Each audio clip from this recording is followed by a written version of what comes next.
tekan button clock.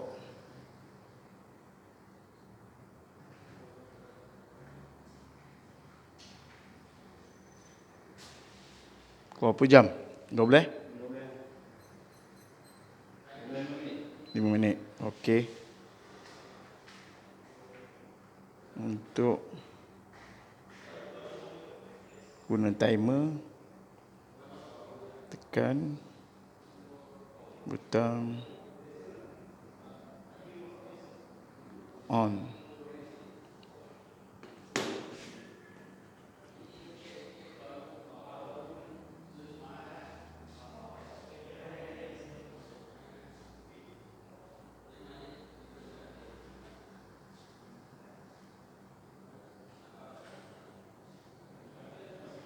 Pukul 1 tengah hari, dia akan on dengan sendirinya.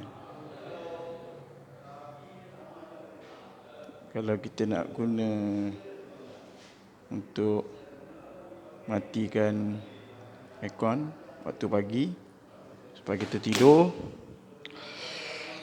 kita guna button off ni.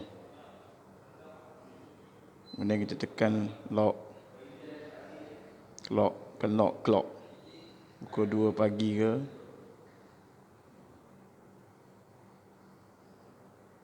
ni PM, kita nak AM.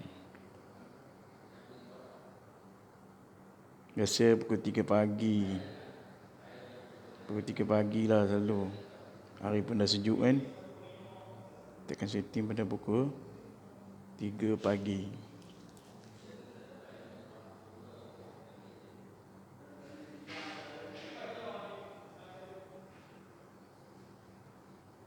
Okey.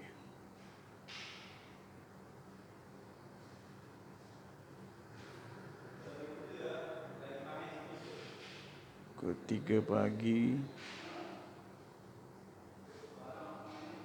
Okey, 3 pagi. Aircon ni akan tutup dengan sendirinya. Okey, jadi itu sajalah saya kongsi dengan tuan-tuan untuk bagaimana guna timer pada remote aircon.